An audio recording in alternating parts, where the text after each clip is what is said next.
In this video, I am going to review a very interesting heavy-duty bike rack from Outfitr.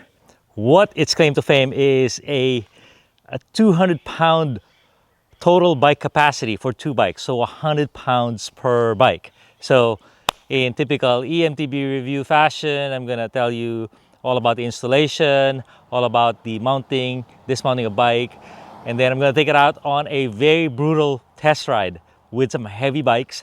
And then, unlike the other guys, I'm going to give you pros and cons and let you know if this bike rack is right for you.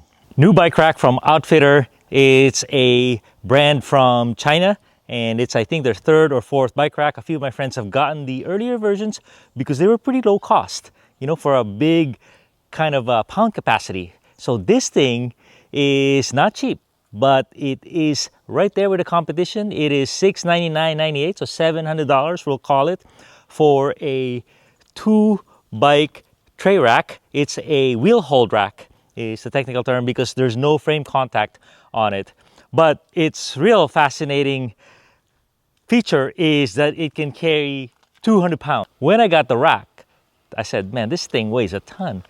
It weighs over 90 pounds just for the racks, if you can believe that. So, and then looking at the construction, I'm all like, okay, I can kind of believe 100 pounds per bike because I've never seen a bike this heavy duty. And I've dealt with a lot of OneUp racks. I've dealt with Saris.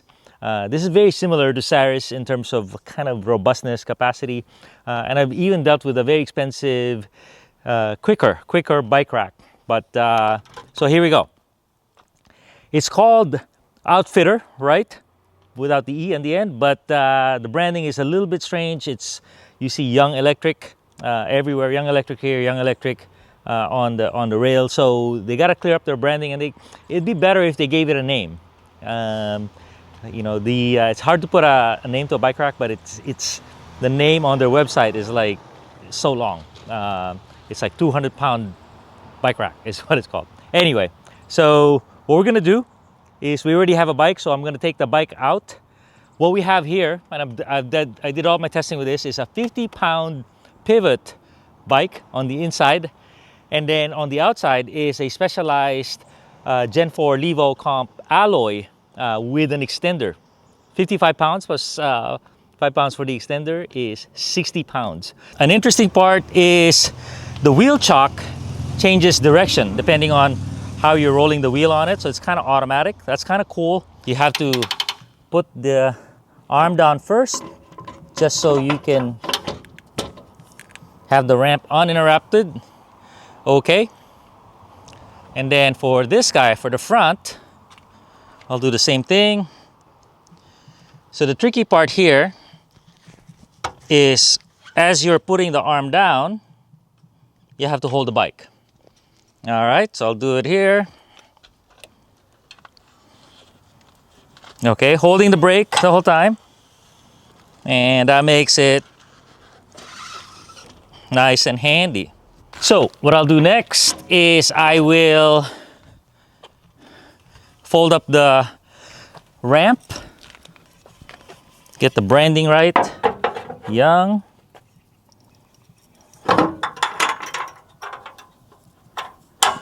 Okay, put the arms up.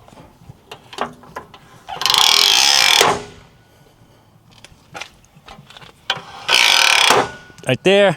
All right, so to fold it up, there's no lever, no nothing. You just have the hitch pin. So it's a little bit inconvenient. You do have this pin holder. You got to put it somewhere. And then there's your pin right there, a big pin, and then you just push it up. Oh, quite heavy, and it's quite tight. And then when you, it goes all the way, so you do have to find it. Search for it, and then boom, you are set. So the distance to the car is not settable. It's determined by your hitch mount.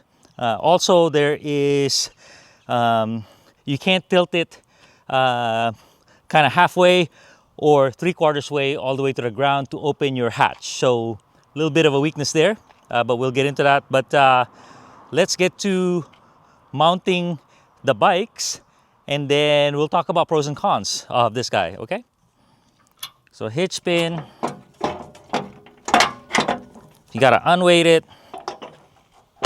And then there's a little screw here to get rid of the wobble and kind of to set the proper height of this.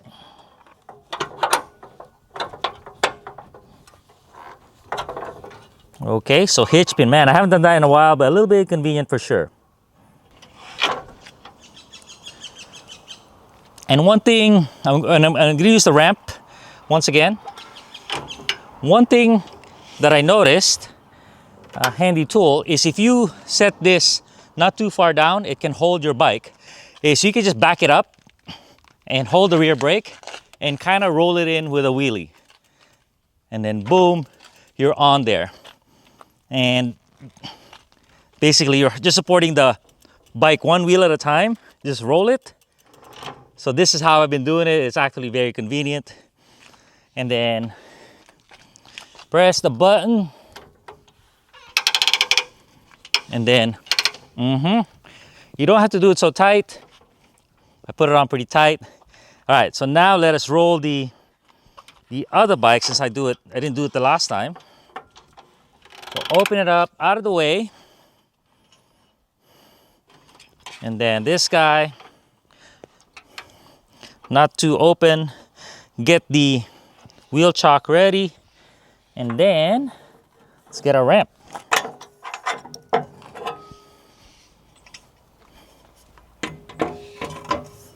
I was contemplating putting the ramp from the other side because I know the handlebars are going to collide here of the two bikes.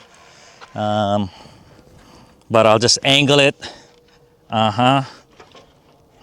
MacGyver it. And then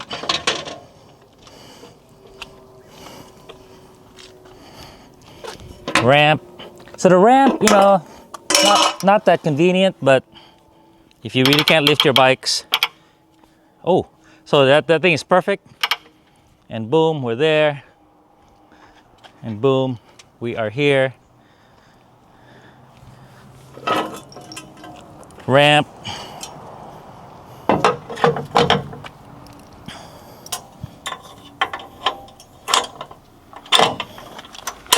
Let's go on our world famous speed bump test, and we'll do pros and cons later.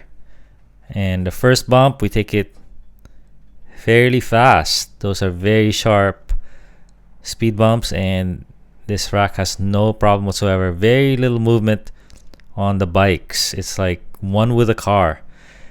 And what we have is a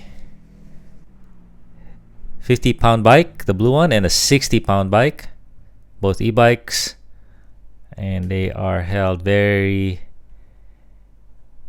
securely. And right here, this is faster than what we normally put them through. There is just very little sway. So, you know, you say you might not need 100-pound capacity, but what that means is when you have a 60-pound bike, that thing is well within its sweet spot. Boom, I go so fast. Look at that, no problem.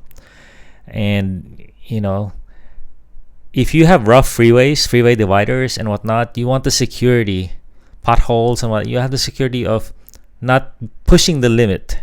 And I think that's the real advantage of this rack. Not that you have a 100-pound bike, but that you'll be able to carry a 60-pound, 70-pound bike with a safety margin. And here's a diagonal. Look at that. Very little diagonal flex. The ramp, which is hanging on the back, is kind of wobbly, so it's not a good placement for it. But the bikes itself, where it counts, is very solid. All right, so we will take it to our roughest road in the area. This is called the road to demo. Lots of potholes. We take the truck at high speed, just rumble along, and you know how you always look back to see if the bikes are okay? With this rack, you stop looking because it is just so solid. Every time you look there, it's just barely moving. And here is a dirt road to get to the destination, taking it fairly fast. This is very rough, and you can see the bikes are just secure and solid in there.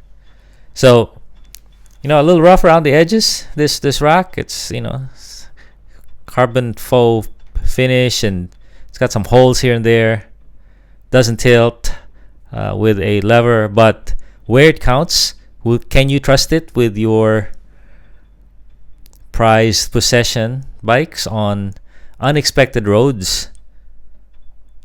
Definitely, I trust it. Wheelbase is a little short at 50 inches maximum,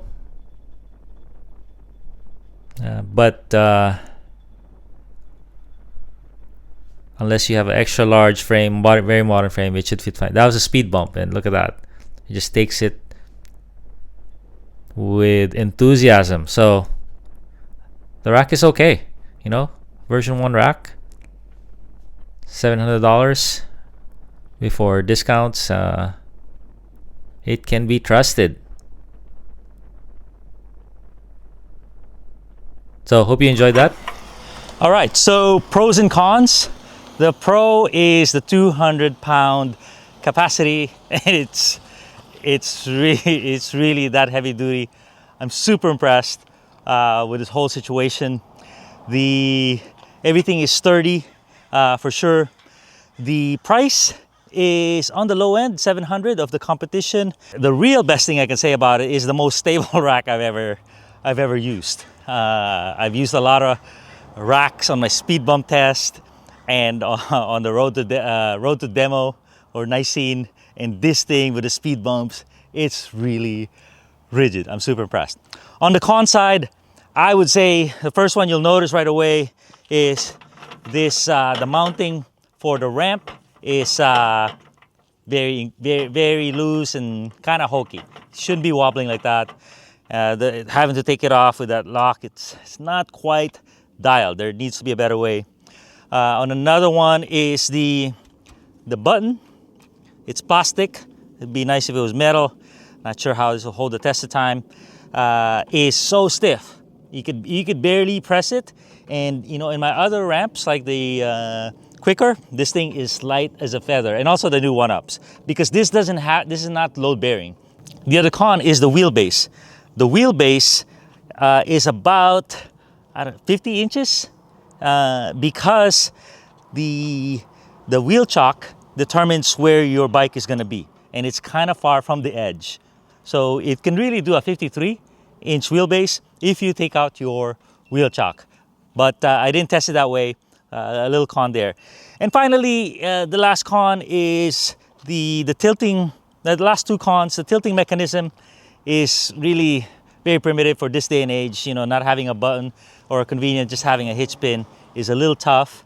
And then the branding, if they could work on the branding and some of the look, this looks like a tape, a carbon tape, that would do a lot for this rack. But first effort, and not bad. I can't wait to see version 2 and version 3. Thanks a ton, everybody.